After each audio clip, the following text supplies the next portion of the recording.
Oi, eu sou a Júlia, faço parte da empresa Serra Júnior Engenharia, aqui do Instituto Politécnico, aqui em Friburgo. E a nossa empresa, ela auxilia a formação dos nossos estudantes, nossos alunos, tanto na parte prática, tanto na parte social, quanto na parte teórica. E como é muito importante para futuros engenheiros a sustentabilidade, né? É muito importante saber sobre isso. E aqui na faculdade a gente tem muitos projetos que envolvem a sustentabilidade. Então hoje a gente vai apresentar um pouco desses projetos e os professores responsáveis por cada um deles. Eu sou a professora Ana Moreira, da UERJ, em Nova Friburgo. Venho aqui hoje falar a respeito dos projetos que o Laboratório de Sustentabilidade Química de Polímeros vem realizando em relação à sustentabilidade e meio ambiente. Estamos aqui no local do Ecoponto da UERJ, que é um projeto de extensão desde 2019. Ele foi criado inicialmente para fazer a gestão dos resíduos da unidade acadêmica e a necessidade da sociedade ao redor aqui da UERJ fez com que a gente abrisse essa oportunidade para que as pessoas também acessassem o Ecoponto para fazer a coleta seletiva. Então o Ecoponto está ativo desde então. Ao longo da pandemia nós não paramos com as atividades, inclusive aumentamos a capacidade, né, do nosso Ecoponto para que a gente pudesse receber mais pessoas utilizando. A sociedade aqui ao redor, hoje temos atingimos 100 associados. Isso representa 100 famílias, então a gente pode dizer que em média nacional temos 3 pessoas por família, então o Ecoponto está atendendo 300 pessoas só em relação ao cadastro. Fora as pessoas que estão aqui na unidade que também podem acessar. Temos hoje cerca de 600 a 700 pessoas na unidade. Então a gente faz um cálculo que a gente consegue disponibilizar a coleta seletiva para cerca de 2.000 pessoas. Sem dúvida nenhuma é um dos projetos que tem impacto grande na sociedade e deixa uma vitrine para a instituição no município. Então eu constantemente sou contactada para falar sobre resíduos sólidos, para falar sobre coleta seletiva e o Ecoponto se tornou uma ferramenta de educação ambiental. Além do Ecoponto, eu tenho também outros projetos de extensão. O grupo de trabalho em resíduos sólidos foi um projeto que eu coordenei ao longo dos 2 anos. Hoje a gente está fazendo transferência para um outro professor, que já faz parte do grupo de trabalho também. Esse grupo de trabalhos é formado por pessoas da região que têm interesse em comum em resíduos sólidos e a gente trata de diversas temáticas, né? Reciclagem, compostagem, a gente produz eventos de conscientização, já realizamos 2 eventos grandes, né? Um em 2019, outro agora em 2022 e 2023 e tem crescido a adesão e o interesse da população em relação a essa temática de resíduos sólidos. O terceiro projeto que eu realizo é exatamente a base para toda essa fundamentação em relação à sustentabilidade, que é a educação ambiental. Então, o Ecoeduca é um dos projetos mais novos e esse projeto ele tem a intenção de levar a informação e o conhecimento sobre diversas temáticas relacionadas ao meio ambiente. A gente fala novamente de resíduos sólidos, falamos de coleta seletiva, falamos de unidade de conservação, da importância do que a gente faz no dia a dia e o impacto dele nas mudanças climáticas, sobre gases de efeito estufa, enfim, uma diversidade de temas que a gente vem abordando, inclusive os objetivos do desenvolvimento sustentável. A gente faz oficina e o Ecoeduca ele está nas escolas públicas, privadas da região, em empresas, em eventos, todas as temáticas que a gente consegue e eventos que a gente consegue disponibilizar.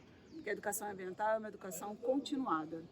Todos os dias a gente tem que falar um pouco de ambiente e para todas as formações. A unidade aqui possui 2 cursos de engenharia, engenharia mecânica e engenharia de computação, e é fundamental para os futuros engenheiros conhecerem esses temas sobre sustentabilidade. O engenheiro ele é parte fundamental para que a gente possa disponibilizar ferramentas, instrumentos, empreendimentos que sejam mais sustentáveis. Então, por isso que a gente tem falado tanto e atuado tanto na temática de sustentabilidade. Esses 3 projetos, então, eles estão contribuindo com o primeiro primeiro programa de extensão da unidade. Então, após 30 anos, a unidade hoje possui um programa de extensão que se chama ECOS, que é justamente Educação com Sustentabilidade. Esse programa agora ganha mais força e dá mais força também aos projetos de extensão para que cresça e que outros professores também da unidade consigam contribuir nessa temática. Espero que vocês tenham gostado aí de um resuminho dos 3 projetos que eu atualmente estou atuando.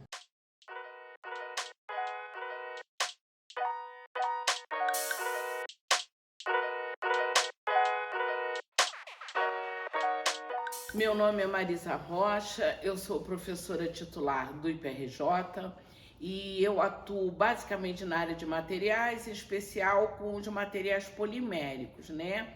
Quando a gente pergunta para as pessoas que são polímeros, as pessoas falam plásticos, borrachas e fibras, né? Embora na nossa definição sejam macromoléculas com unidades repetitivas. Então, os plásticos foram sendo desenvolvidos porque tornam a vida mais confortável, né?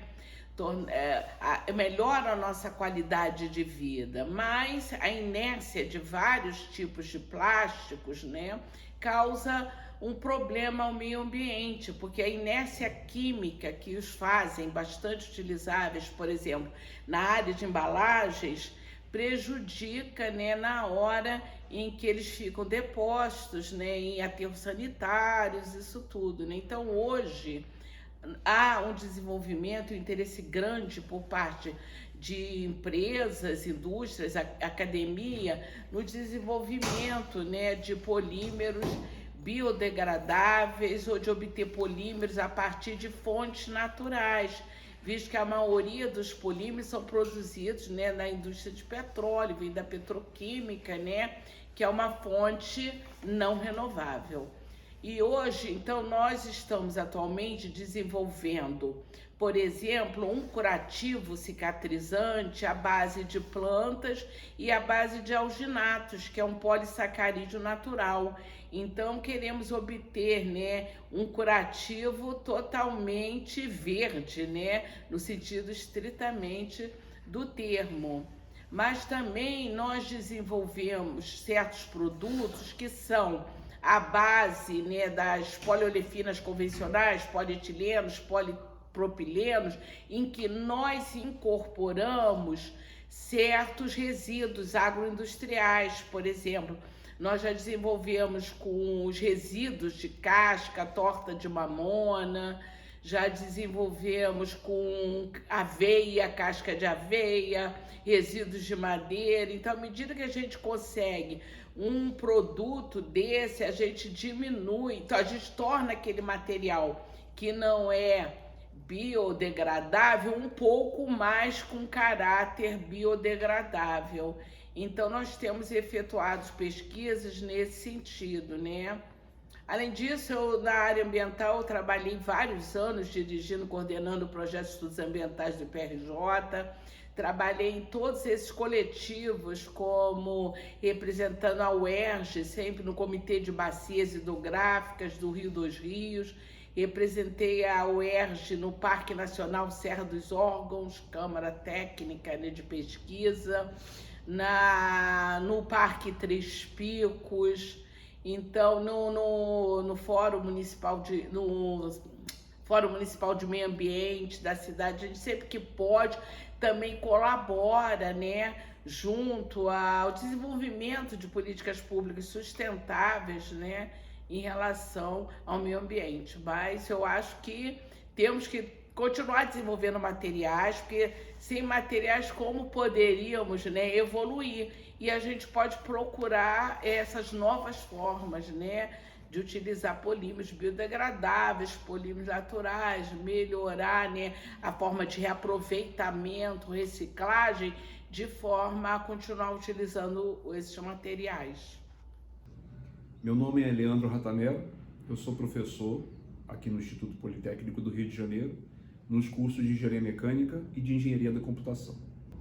Eu vou falar um pouco sobre a importância da sustentabilidade no ensino de engenharia. Tá? A sustentabilidade é um tema totalmente atual, relevante e importante no ensino de engenharia. Desde a Revolução Industrial, a gente tem sofrido emissões de dióxido de carbono para a atmosfera, que tem provocado efeito estufa. E nós temos também vários impactos ambientais decorrentes do uso de vários materiais diferentes em engenharia. Inclusive, a resolução CONFEA-CREA 1002/2002, que é o Código de Ética para Engenheiros, ele afirma no artigo 9º que o engenheiro tem que estar pautando as suas atividades em função da sustentabilidade. Eu pude atuar por 10 anos numa montadora, fazendo projeto de veículo. Na verdade, eu tinha o cargo de engenheiro de desenvolvimento do produto. Então, eu pude acompanhar de perto o que é desenvolver um produto, no caso, automóveis, né? E pude ver como é que a gente faz em engenharia a consideração da sustentabilidade. Tá? Desde a Revolução Industrial, nós temos emitido muito CO2 para a atmosfera, a proporção de CO2 na atmosfera tem sido crescente e nós precisamos tomar ações para minimizar as emissões de CO2. Então, neste trabalho na montadora como desenvolvedor de produto, eu pude acompanhar o projeto do governo federal Inovar Alto, que começou a acontecer em 2013 e se prolongou até 2017. Esse programa Inovar Alto, ele procurou incentivar as montadoras a desenvolverem veículos com menores taxas de emissões de CO2. Então, nós podemos fazer várias ações em engenharia para reduzir da frota daquela montadora no Brasil, naquele período, reduzir as emissões de CO2. Então, basicamente, nós tomamos ações de engenharia em aerodinâmica, em resistência à rolagem, em perdas parasitas em motores e transmissões, em peso veicular, enfim. Nós tomamos uma série de providências de engenharia para diminuir o consumo de combustível e, consequentemente, as emissões de CO2 da frota daquela companhia inteira no Brasil. E isso nós conseguimos atingir uma meta que era de 12% de redução, nós conseguimos atingir 13%. Então nós fomos tivemos um sucesso absoluto nessa empreitada. Então, em engenharia veicular, em aerodinâmica, por exemplo, o que interessa? Termos automóveis com aerodinâmica melhor, ou seja, termos automóveis com um coeficiente de arrasto aerodinâmico menor e com área frontal menor. Então, existe todo um trabalho, ainda existe hoje por conta do Rota 2030, que é sequência do Inovar Alto, ainda existe um esforço de melhorar a aerodinâmica dos veículos. Isso exige muita engenharia, tanto a nível computacional, CFD, como também em testes físicos em túnel de vento. E é assim que é feito. Em relação à resistência à rolagem, existe muita pesquisa sendo realizada em pneus para que se promova a oferta de pneus que tenham menor resistência à rolagem.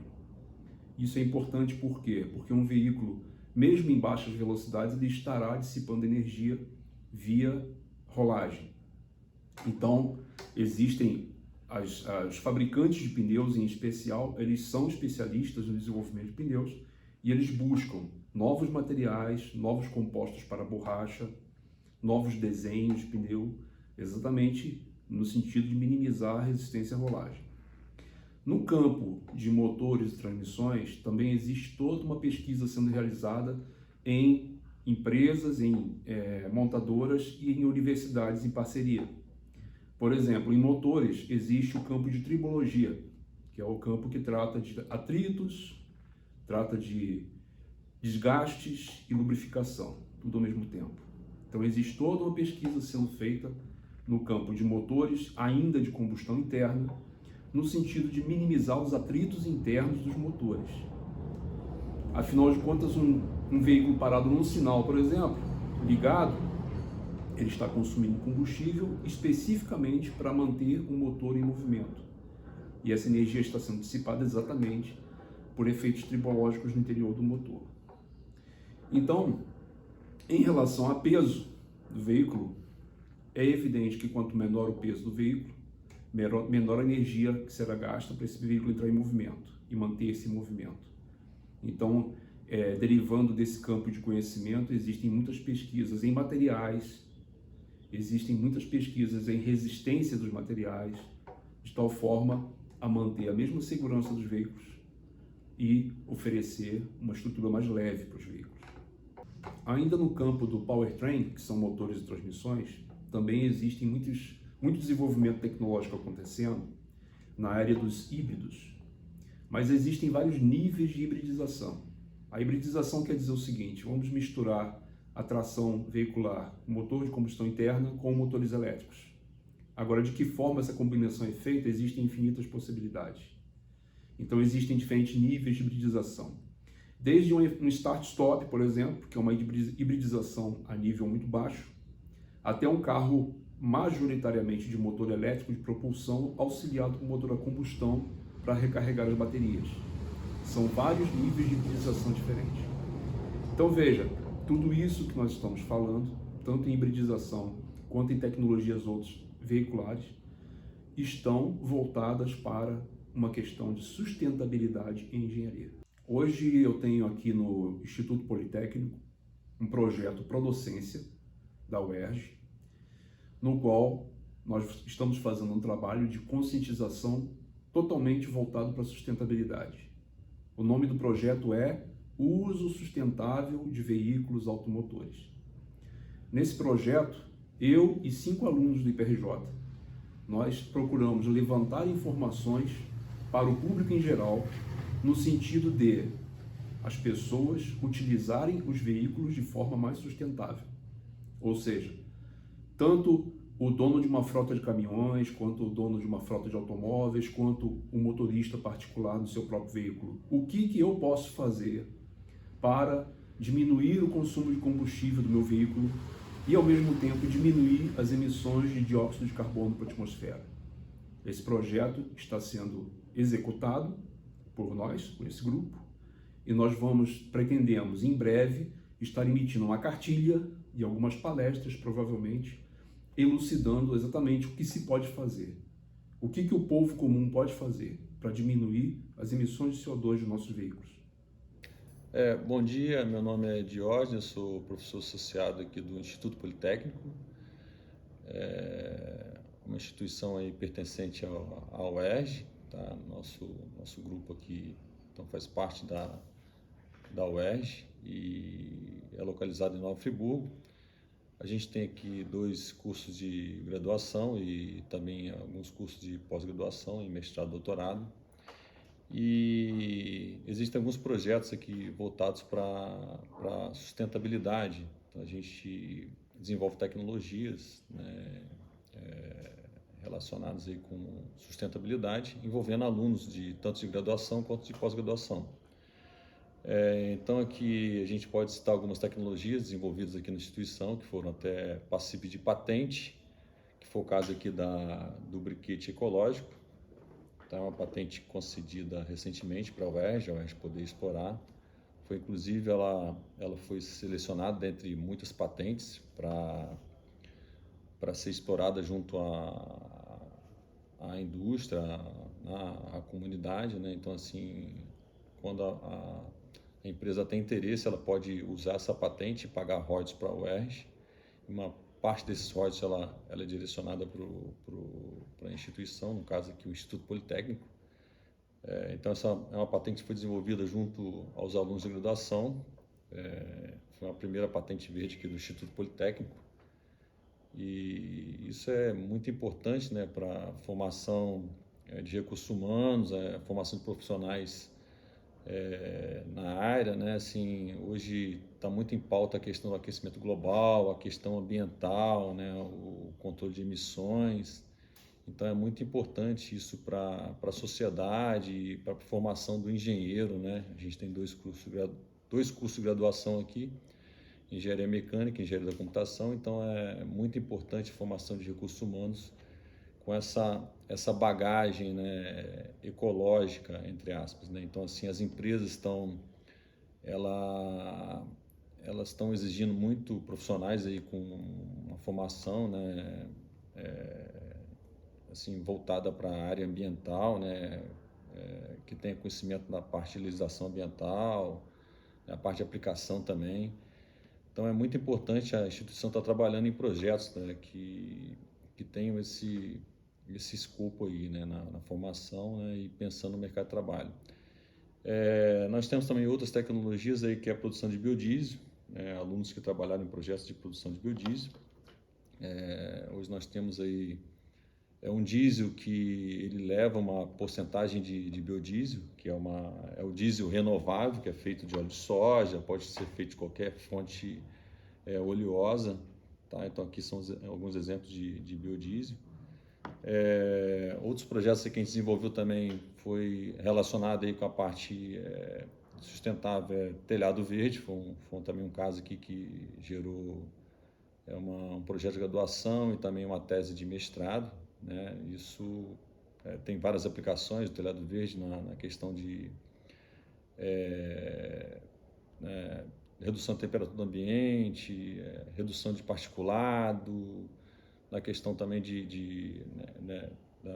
do retardo aí quanto à água de chuva que chega, né, até os rios, etc. e tal. Então, assim, a gente tem alguns projetos importantes na área, o Instituto, né, tem alguns projetos importantes em sustentabilidade. São projetos que envolvem professores, envolvem os alunos, né? Então isso é muito importante para a formação dos alunos e para o crescimento da instituição, né? Então você tá desenvolvendo tecnologia, está depositando patentes, você está publicando artigos, né? Isso é muito importante para a gente ter um conceito bom, para você ter uma formação de profissionais que realmente venham a preencher essa lacuna aí na área de sustentabilidade. Eu sou o professor Anderson Lamen, sou professor do Departamento de Modelagem Computacional e atuo na área de computação. Minha formação é engenharia de computação, toda a minha formação é na área de computação. Eu vou falar um pouquinho aqui sobre uns projetos que eu desenvolvo, que eu coordeno e que têm relação direta com questões de meio ambiente, sustentabilidade e são projetos que integram a computação com soluções para o meio ambiente. É fundamental hoje na formação do aluno ele ter essa preocupação, porque a gente está vivendo vários problemas hoje em dia, né? A questão das mudanças climáticas, uma série de problemas em termos de geração de resíduos, poluição, enfim, diminuição da biodiversidade. Então é fundamental que a gente na universidade busque soluções para esses problemas. Então vou falar rapidamente sobre um projeto que eu coordeno, que é financiado pela FAPERJ e que envolve o uso de inteligência artificial para a melhoria da gestão de resíduos orgânicos. Atualmente, cerca de metade do resíduo produzido nas residências são resíduos orgânicos, é composto por material orgânico. E esse material, quando vai para o aterro sanitário, dois problemas acontecem. Primeiro, você está enviando o material para o aterro sanitário, você está diminuindo a vida útil desse aterro. E isso vai gerar um problema depois, porque você vai ter que ter espaço para enviar mais lixo, né? Esse termo lixo nem é bom, o ideal é o resíduo que você pode reaproveitar. E o segundo é que quando esse material orgânico que vai para o aterro sanitário, ele acaba gerando gás de efeito estufa. Então, esse projeto que a gente desenvolve tem várias ações na área de computação. Uma é definir rotas otimizadas, porque existem empresas de coleta hoje que fazem coleta de resíduo orgânico nas residências. Então, é definir rotas otimizadas que reduzam a distância para que essas empresas economizem, tenham redução de custo e também redução também de gases poluentes, porque essas empresas podem usar carros ou triciclos de tração humana, bicicletas, né? Então, isso é uma das coisas. Uma outra ação é a criação de uma leira inteligente, e que tem inclusive aqui no Instituto Politécnico. A leira, para as pessoas que não conhecem, é um local onde você coloca o resíduo orgânico e você, depois de um tempo, através de um processo que você vai trabalhar com micro-organismos, você vai gerar composto orgânico, você vai gerar adubo rico. E a nossa ideia é desenvolver, na verdade já existe essa leira, que você vai acompanhar o processo com sensores de temperatura, de umidade, e vai identificar qual a melhor situação para que você gere um adubo mais rico do ponto de vista de macronutrientes.